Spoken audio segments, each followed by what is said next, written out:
Hey, y'all, I'm Tetrapolly, and welcome to A Little Nerd Talk. Now, this week, I started up my channel, and I told you guys that I would be talking about the Infinity Stones this week from a little drawing I pulled out of a hat. So, without further ado, let's get started, and those of you who have not seen Doctor Strange or any of the newer Marvel movies, I warn you, spoiler alert, because those are kind of important when you're talking about the Infinity Stones. So, a lot of people wonder what's the difference. What is so different between the movies and, of course, the obvious thing being the comic books. Now, the main thing that's different is actually the creation of the movie, of the Infinity Stones. Oh, that was weird. Anyway, so the Infinity Stones in the movies, according to that lore, that was stated by the Collector in Guardians of the Galaxy. He said that the Infinity Stones came from 6 singularities that appeared at the beginning of the universe. And when the Big Bang occurred, the universe exploded, erupted, and the whole universe was formed. They turned into the 6 Infinity Stones that we know. Now, this story actually was originally with a being. In the comic books, there was a being known as Nemesis. Now, she was lonely and she was basically by herself in the empty vastness that was the universe at the time.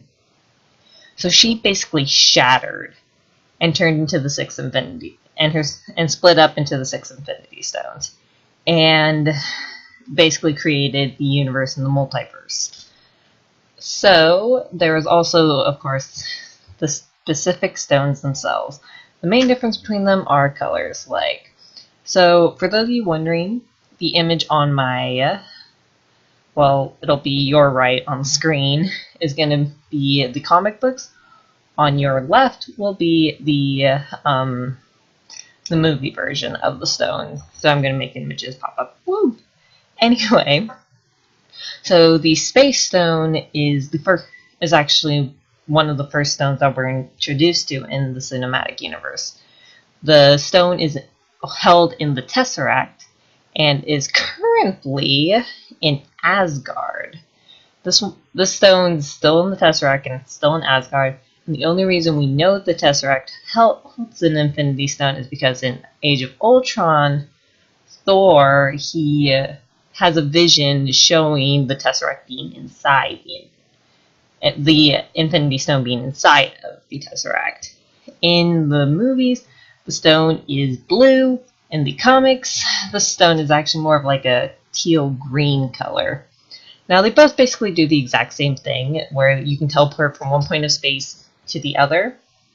However, the major difference is that in the comics, the stone could actually interrupt objects that were moving if you controlled it. Now, this stone, based on what's happened, so in the movies, the stone is being protected by the Asgardians, specifically Heimdall, the gatekeeper.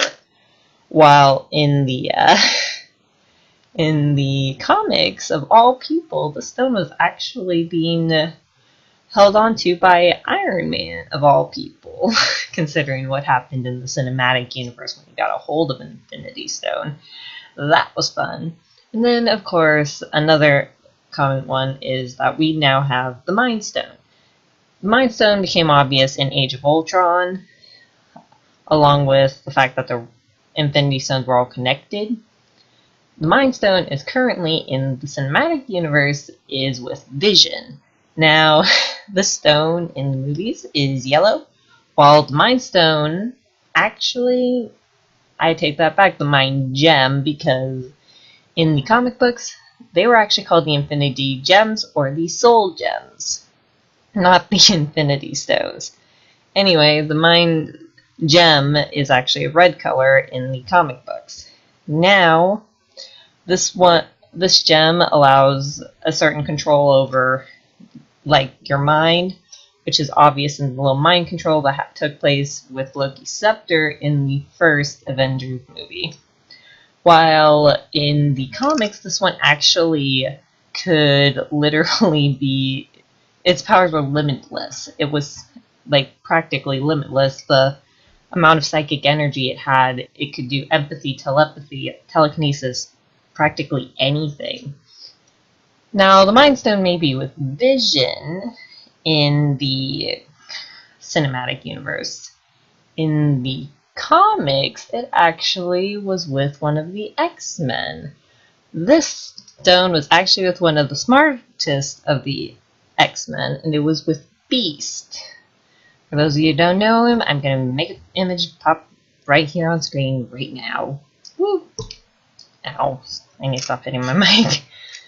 Okay, so then we've got the Reality Stone. This one is red in the cinematic universe and orange of all colors in the comics. Now, the Reality Stone first appears in Thor Dark World as the Aether, I think is how you pronounce it. And what it does is it can manipulate reality, allows the user to manipulate reality, and it's basically the exact same in the comics.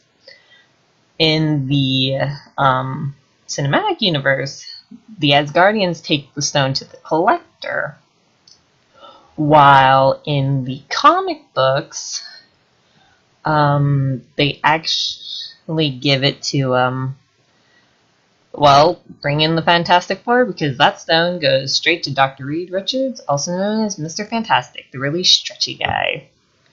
I don't know why.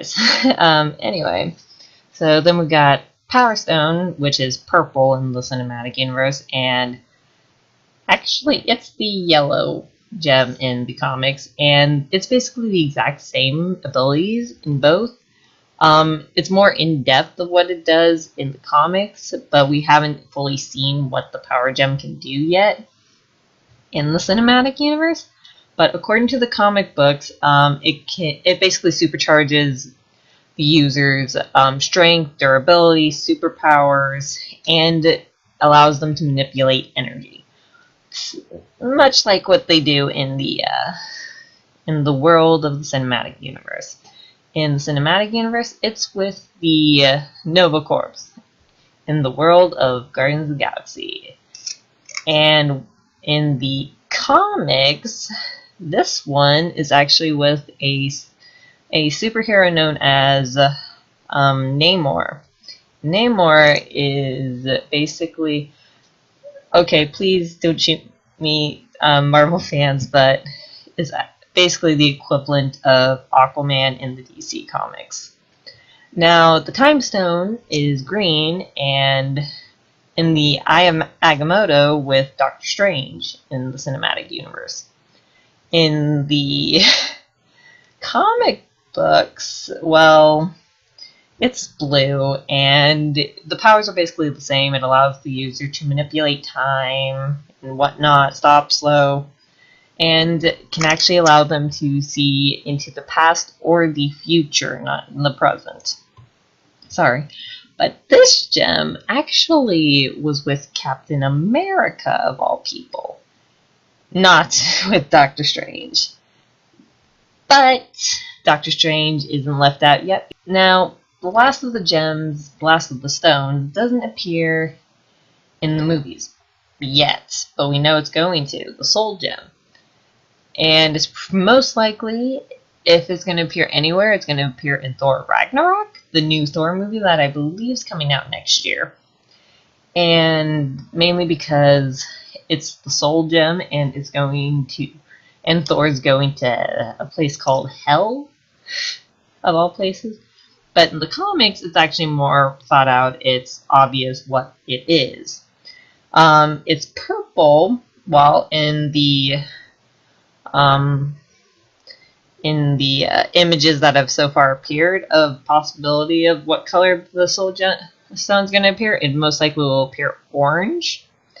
And it's actually supposed to be purple, and it allows the user to observe, attack, or basically steal a being's soul, basically rip their soul out of their body. And so yeah, and this stone, don't leave Doctor Strange out yet, because he winds up with the Soul Gem in the comic books. Now, yes, I know, these aren't very big differences, like, they're pretty similar, major difference was, of course, the creation. And storyline, of course, is going to be different because Nemesis actually played a big part in the storyline of the Infinity Gems. But that's a video for another day. So, without further ado, let me grab my nifty little hat over here. That's got some slips of paper in it. And let's see what I'll be talking about. Alright. Come here. Oh! Looks like I'm not talking about comic books this time. Sorry, comic fans, but looks like I'm going to be talking about the Star Trek timeline. That's going to be fun for me. I don't know about you guys, but I enjoy making this, and I hope you guys stick around. If you want to see more from me, be sure to subscribe and leave a comment down below. Let me know what type of video you want me to do next on my little Saturday Nerd Talks. So I will see you guys later, mainly tomorrow, for a gameplay video. Sorry I haven't uploaded in 2 days, but well, kind of life got in the way. But there'll be another video tomorrow, and Happy New Year's, everyone, and I hope to see you guys coming back in the new year. So sayonara, everyone. This is Tetrafolly signing off.